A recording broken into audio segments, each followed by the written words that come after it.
l'exposition Révélation Art contemporain du Bénin est produite par la Fondation Clément, qui est un organisme à but non lucratif, une fondation d'entreprise, et qui est ouverte gratuitement au public. Évidemment, tout cela ne peut fonctionner que parce que nous avons un modèle, une organisation qui permet de soutenir ce type de production, ce type de coût et de fonctionnement de l'exposition. Nous produisons des expositions, la Fondation Clément produit des expositions depuis 2005.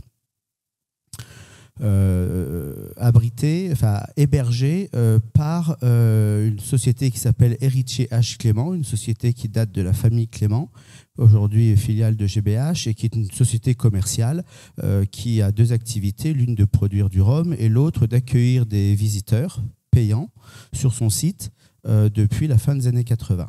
Et puis là, nous avons des bâtiments qui sont occupés gracieusement par la Fondation Clément pour présenter au public ces expositions.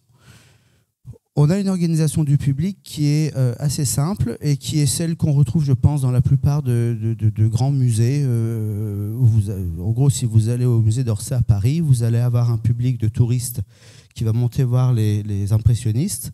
Et puis, vous avez un public parisien, francilien, qui va aller voir les expositions temporaires. C'est à peu près la même chose chez nous, c'est que vous avez un public plutôt touristique, plutôt extérieur, à 85% de métropolitains, qui va venir payer un ticket d'entrée aux Héritiers H. Clément pour visiter l'ensemble du site, le jardin, les chais, l'ancienne maison, etc. Et puis ça représente à peu près 140 000 visiteurs, 145 000 visiteurs par an.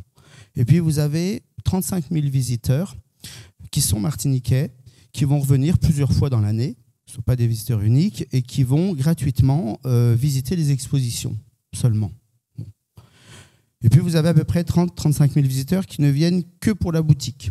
Ça peut paraître anecdotique, mais lorsque vous recevez 30 000 visiteurs pour une boutique, ça veut dire qu'il faut les stationner, ça veut dire qu'il faut leur fournir des toilettes, il faut les accueillir, il faut quand même les gérer. Donc c'est aussi un flux qu'il faut prendre en compte dans l'organisation générale et dans le coût que ça représente. La production des expositions est à la charge de la Fondation Clément, qui trouve son financement avec les filiales de GBH. Mais tout le service d'accueil, l'entretien du jardin, des abords, la billetterie, même si c'est une billetterie gratuite, il faut quand même quelqu'un pour délivrer un ticket gratuit. L'entretien ménager, la climatisation des bâtiments, qui est très coûteuse, tous ces frais-là sont supportés finalement par les touristes. C'est-à-dire que les touristes qui vont payer leur ticket d'entrée de 13 € pour un adulte vont contribuer à financer le support matériel de ces expositions. Non pas la production des expositions, mais le support matériel qui permet d'accueillir. Bon.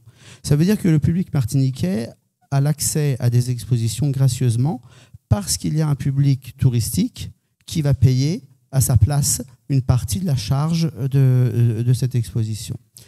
C'est un système que nous avons mis au point un peu au bout de quelques temps, avec un peu d'expérience, qui se veut vertueux. C'est-à-dire qu'on ne peut pas imaginer, c'est toute la question du tourisme. Quel tourisme veut-on? Quel tourisme sommes-nous prêts à supporter dans un petit territoire comme le nôtre? Le tourisme, c'est très important. On veut en faire une industrie majeure à la Martinique, mais ça ne peut pas être un gâteau qui sera partagé par quelques industriels au détriment de la population martiniquaise qui n'aura simplement le désagrément d'avoir ses routes encombrées, ses plages occupées, sa ville avec des gens qui, à moitié nus, bagnotent dans les rues. Enfin, bon, voilà, il faut qu'il y ait un bénéfice aussi pour la population.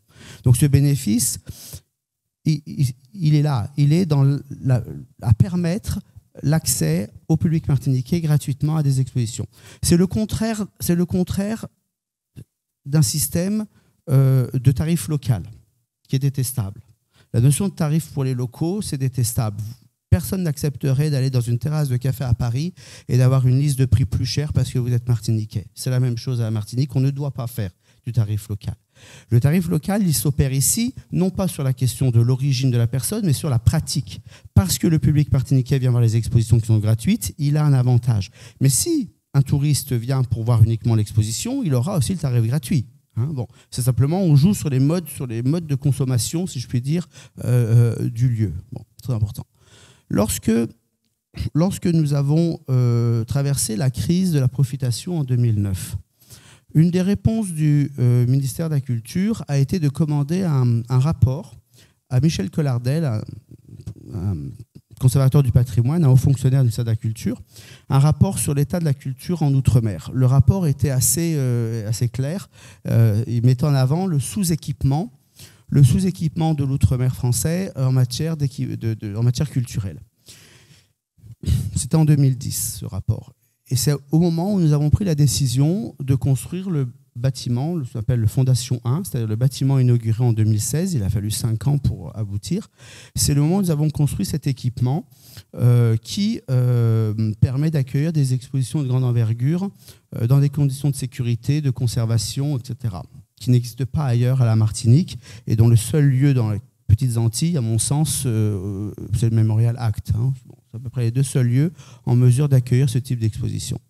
Ce bâtiment est une réponse à la crise de la profitation de février 2009. Une réponse culturelle, une réponse en termes d'équipement culturel. Aujourd'hui, nous avons construit un nouveau bâtiment l'année dernière. Aujourd'hui, on voit à quoi ça sert. On voit comment, 15 ans plus tard, ce bâtiment permet de faire un projet comme l'exposition Bénin. C'est du très long terme, mais c'est directement une réponse à la crise de 2009.